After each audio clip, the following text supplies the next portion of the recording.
നമസ്കാരം. BMH doctor ചാറ്റിലേക്ക് എല്ലാവർക്കും സ്വാഗതം. ഇന്ന് നമ്മൾ സംസാരിക്കാൻ പോകുന്ന വിഷയം എന്താണെന്ന് വെച്ചാൽ ന്യൂ ബോൺ ബേബീസിന്റെ പാരൻസിന് എപ്പോഴും ആൻസൈറ്റിയും ടെൻഷനും ഒക്കെ ഉണ്ടാക്കുന്ന ഒരു ടോപ്പിക്കിനെ പറ്റിയാണ്. അതെ, കുഞ്ഞുങ്ങളിലെ മഞ്ഞപ്പ് അല്ലെങ്കിൽ മഞ്ഞപ്പിത്തം.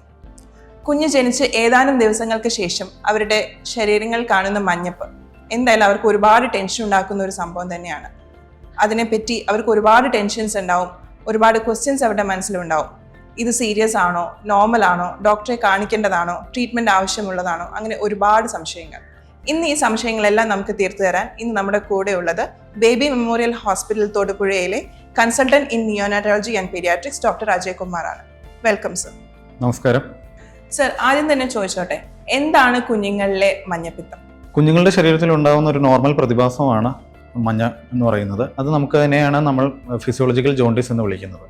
നമുക്ക് ശരീരത്തിൽ ബേബീസിൻ്റെ കാര്യത്തിൽ നോക്കുകയാണെന്നുണ്ടെങ്കിൽ അവരുടെ ശരീരത്തിലെ രക്തകോശങ്ങൾക്ക് RBCs എന്നാണ് നമുക്ക് വേറെ ഇംഗ്ലീഷ് ടൈം പറയുന്നത്. നമുക്ക് RBCs ശരീരത്തിൽ ഉണ്ടാകുന്ന നശിക്കുന്ന ഒരു സമയത്ത് അതിൻ്റെ ഒരു പ്രോഡക്റ്റാണ് ബിലിറുബിൻ എന്ന് പറയുന്നത്. നമ്മുടെ ബേബീസിൻ്റെ ശരീരത്തിൽ ഒരു 60 തൊട്ട് 90 ദിവസം വരെയാണ് RBCs പ്രവർത്തിക്കുന്നത്. അതിനുശേഷം അത് നോർമലി നശിച്ചു തുടങ്ങും. അങ്ങനെ നശിച്ചു തുടങ്ങുമ്പോഴത്തേക്ക് ശരീരത്തിൽ നിന്നും ബൈ പ്രോഡക്റ്റായിട്ട് ഈ ബിലിറുബിൻ ശരീരത്തിൻ്റെ ലിവറിലേക്ക് എത്തുകയും അതിനെ അവിടുന്ന് പുറത്തേക്ക് പോവുകയാണ് ചെയ്യുന്നത്.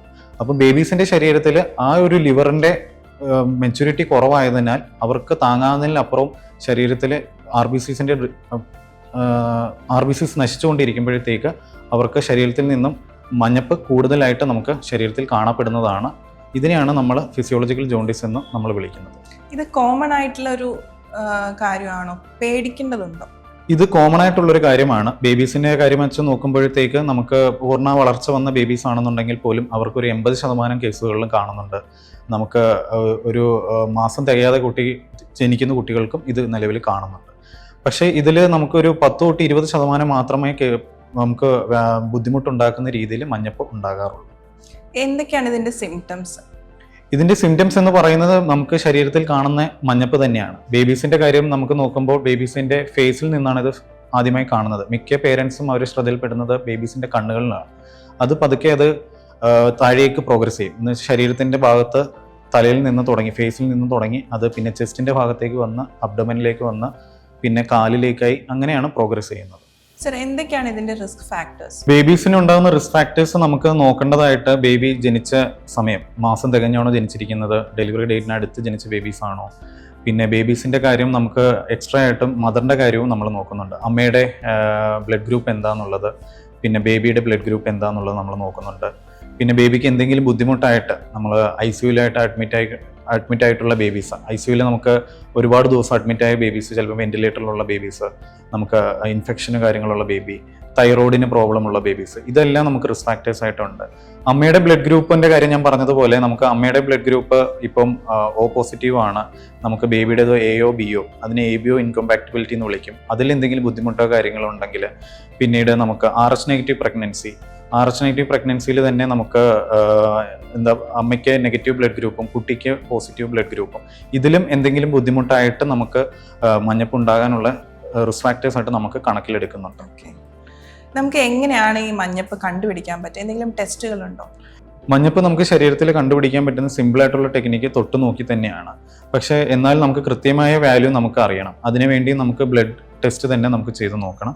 അതിന് ബിലിറുബിൻ ടെസ്റ്റ് ചെയ്ത് നോക്കുമ്പോഴത്തേക്ക് നമുക്ക് ശരീരത്തിലെ മഞ്ഞപ്പിൻ്റെ അളവ് നമുക്ക് മനസ്സിലാക്കാൻ പറ്റും. ഈ ബിലിറുബിൻ്റെ അളവ് എത്ര കൂടിയാലാണ് നമ്മൾ ഭയപ്പെടേണ്ടത്? ബിലിറുബിൻ്റെ അളവ് നമുക്ക് പേടിക്കേണ്ടതായിട്ട് നമ്മൾ ഈ റിസ്ക് ഫാക്ടേഴ്സ്, ഞാൻ നേരത്തെ പറഞ്ഞ റിസ്ക് ഫാക്ടേഴ്സും കാര്യങ്ങളെല്ലാം കണക്കിലെടുത്തിട്ടാണ്. അതിൻ്റെ കൂടെ നമുക്ക് ബേബി എങ്ങനെയാണ് ബേബിയുടെ വെയിറ്റ് കാര്യങ്ങൾ, പിന്നെ ഞാൻ ഈ പറഞ്ഞ റിസ്ക് ഫാക്ടേഴ്സിൻ്റെ അകത്ത് ABO ഇൻകോമ്പാക്റ്റബിലിറ്റി, RH നെഗറ്റീവ് പ്രഗ്നൻസി, ഇങ്ങനെയുള്ള കാര്യങ്ങളെല്ലാം റിസ്ക് ഫാക്ടേഴ്സ് എല്ലാം നോക്കിക്കൊണ്ടാണ് നമ്മൾ ബിലിറുബിൻ്റെ അളവ് കണക്കിലെടുത്തിട്ട് അതിനെ നോക്കി നമുക്കൊരു ട്രീറ്റ്മെൻറ്റ് ഗൈഡ് ലൈൻസ് ഉണ്ട്. അതിനുമായിട്ട് നമ്മൾ നോക്കിയതിന് ശേഷമാണ് നമ്മൾ അതിനെ പേടിക്കേണ്ട ഒരു ഗണത്തിൽപ്പെട്ട ഒരു വാല്യൂ ആണോ അല്ല നോർമൽ വാല്യൂ ആണോ എന്നുള്ളത് നമ്മൾ നോക്കിയായിട്ടാണ് തീരുമാനിക്കുന്നത്. എന്തൊക്കെയാണ് ഡോക്ടർ ഇതിന്റെ ട്രീറ്റ്മെന്റ് പ്രൊസീജിയേഴ്സ്? ട്രീറ്റ്മെന്റ് ആയിട്ട് നമുക്ക് നിലവിൽ നമുക്ക് സിമ്പിളായിട്ട് ചെയ്യാൻ പറ്റുന്ന കാര്യം എന്ന് പറയുന്നത് ഫോട്ടോതെറാപ്പി ആണ്. ഫോട്ടോതെറാപ്പി എന്ന് പറയുന്നത് ഒരു ബ്ലൂ ലൈറ്റ് ആണ്. ബേബിനെ നമ്മൾ ഫോട്ടോതെറാപ്പി ലൈറ്റിന്റെ അടിയിൽ ഒരു 24 മണിക്കൂർ കിടത്തി ചികിത്സിക്കുകയാണ് നമ്മൾ ചെയ്യുന്നത്. അതിനുശേഷം നമ്മളൊരു 24 മണിക്കൂർ കഴിഞ്ഞതിന് ശേഷം ബ്ലഡ് റിപ്പോർട്ട് നമ്മൾ ബിലിറുബിൻ ലെവൽ ചെക്ക് ചെയ്ത് നോക്കിയാണ് നമ്മൾ ചെയ്യുന്നത്. ചില സന്ദർഭങ്ങളിൽ നമ്മൾ ഈ ഫോട്ടോതെറാപ്പി കാര്യങ്ങൾ കൊടുത്തിട്ട് പോലും ബിലിറുബിൻ ലെവൽ നോർമൽ ആകാറില്ല. അപ്പം നമ്മൾ ചില സന്ദർഭങ്ങളിൽ നമുക്ക് ചില ട്രീറ്റ്മെൻറ്റ് ഇഞ്ചെക്ഷൻസ് ആയിട്ട് ഇമ്യൂണോഗ്ലോബുലിൻ ഇഞ്ചെക്ഷനും കാര്യങ്ങളും ചിലപ്പം ബേബിക്ക് വേണ്ടി വരും. അങ്ങനെയുള്ള സാഹചര്യങ്ങൾ കണ്ടിട്ടുണ്ട്. പിന്നെ ഞാൻ പറഞ്ഞ ABO ഇൻകോമ്പാക്റ്റബിലിറ്റി, RH നെഗറ്റീവ് പ്രഗ്നൻസി, അവിടെയും നമ്മൾ ഈ ഒരു ഇമ്യൂണോഗ്ലോബുലിൻ തെറാപ്പി കാര്യങ്ങൾ നമ്മൾ കൺസിഡർ ചെയ്യാറുണ്ട്. അതിലും നമുക്ക് മഞ്ഞപ്പ് കുറഞ്ഞില്ല എന്നുണ്ടെങ്കിൽ നമ്മൾ ചിലപ്പം എക്സ്റ്റെൻസ് ട്രാൻസ്ഫ്യൂഷൻ എന്ന് പറയുന്ന ഒരു പ്രൊസീജിയർ ചിലപ്പം ബേബിക്ക് ചെയ്യേണ്ടി വരും.